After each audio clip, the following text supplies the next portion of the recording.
คุณเคยเดินป่าแล้วอยู่ๆก็เกิดความรู้สึกว่าเส้นทางมันเปลี่ยนไปได้เองหรือเปล่า ไม่เคยก็ไม่เป็นไรเอาเป็นว่าผมจะเล่าให้ฟังก็แล้วกันนะมันคือเรื่องจริงของนักเดินป่าผู้โชคร้ายที่โดนผีในป่าบังตาเข้าเต็มๆ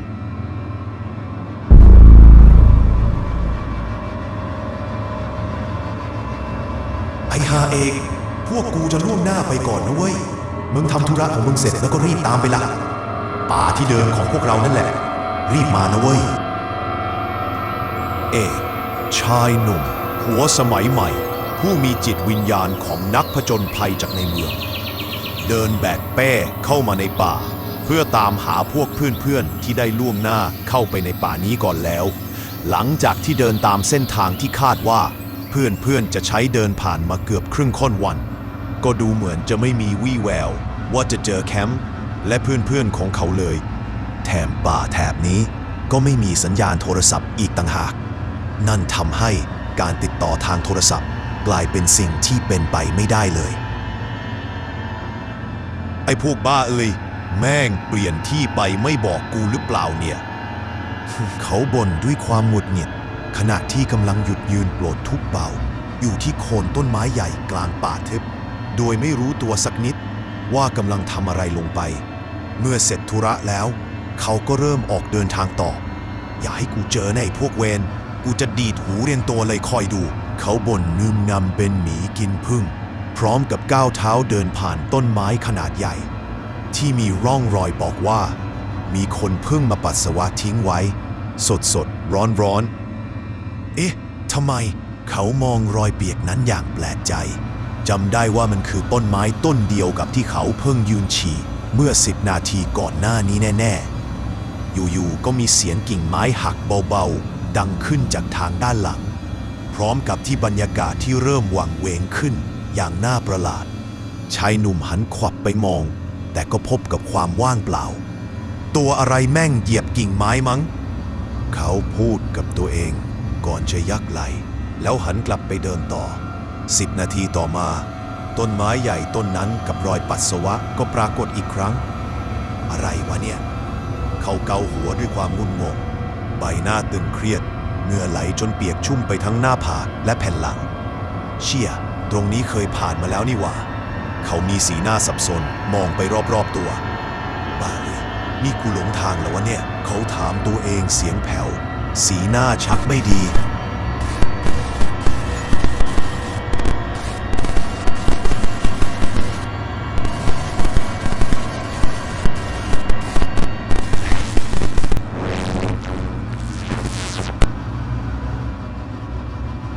ทันใดนั้น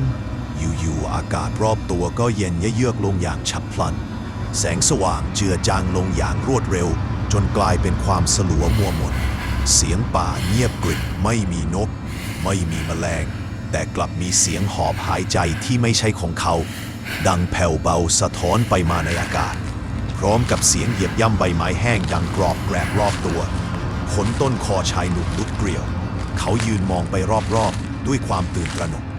ก่อนที่สติของชายหนุ่มจะเตลิดไปไกลกว่านี้เมื่อเขามองไปทางด้านซ้ายอยู่ๆเขาก็เห็นมัน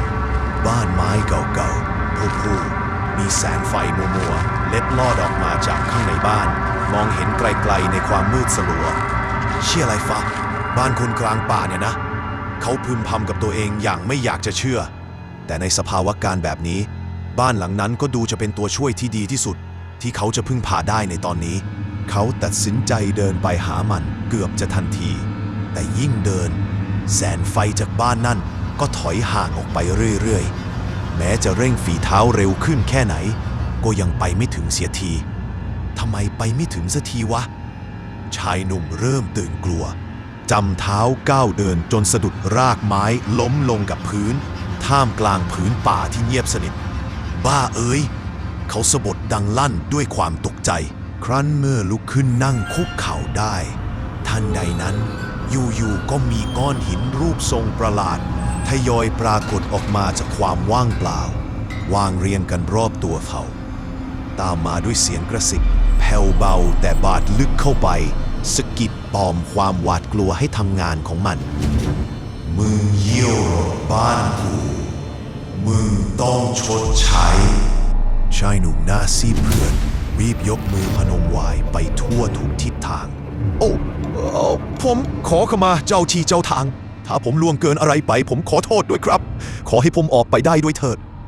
เขากล่าวขอขมาเสียงสั่นทันใดนั้นป่าก็เริ่มมีเสียงนกเสียงแมลงและเสียงลมพัดยอดไม้กลับมาพร้อมกับที่ก้อนหินประหลาดพวกนั้นเลือนหายไปชายหนุ่มหน้าตาตื่นรีบลุกพรวดพราดขึ้นแล้วออกวิ่งย้อนกลับไปทางเดิมด้วยเรี่ยวแรงทั้งหมดที่เหลืออยู่จนกระทั่งเขามองเห็นเส้นทางดินเปิดโล่งมีแสงแดดรำไรส่องมาจากปลายทาง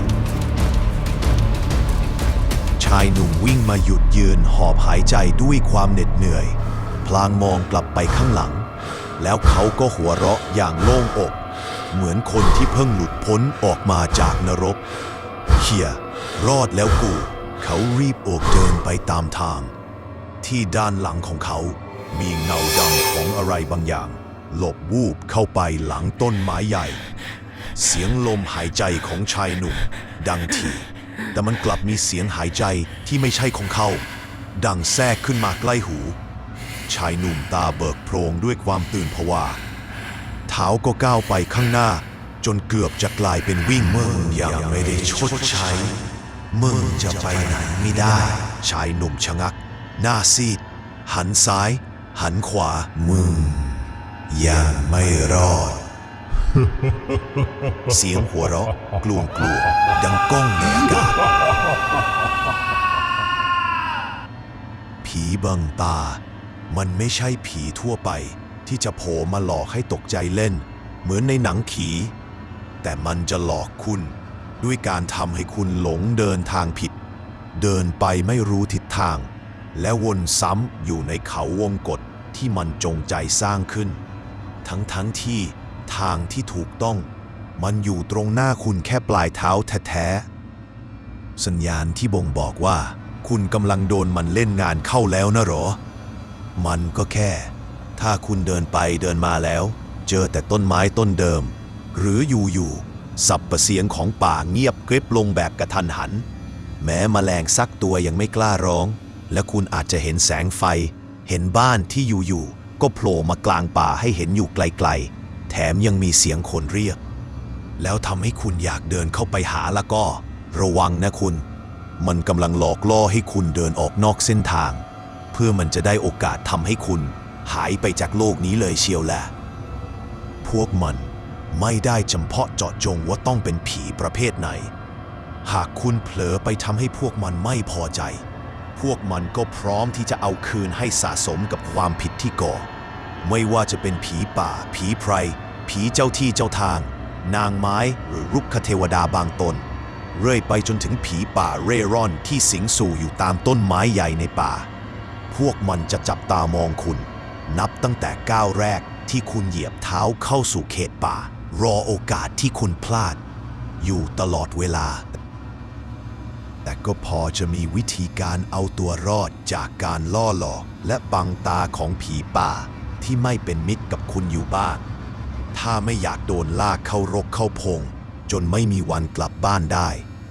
สิ่งที่คุณต้องทำคือหยุดเดินตั้งสติและขอขมากฎเหล็กของการเดินทางไปในป่าอย่าได้ยืนปัสสาวะรดต้นไม้ใหญ่เป็นอันขาดเพราะต้นไม้ใหญ่ในป่ามักจะเป็นที่สิงสู่ของพวกวิญญาณแม้คุณจะไม่เห็นอะไรผิดปกติแต่พวกมันอาจจะจับตามองคุณอยู่อย่าถมน้ำลายหรือขากเสลดลงบนต้นไม้ใบหญ้าที่ยังเขียวอยู่อย่าพูดจาหยาบคายกับป่าอย่าท้าทายหรืออวดดีเพราะคุณไม่ใช่เจ้าของป่าแห่งนี้หรือแห่งไหนแล้วบางที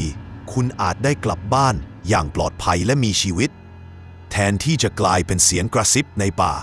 เหมือนคนก่อนหน้าที่หายสาบสูญไปตลอดกาล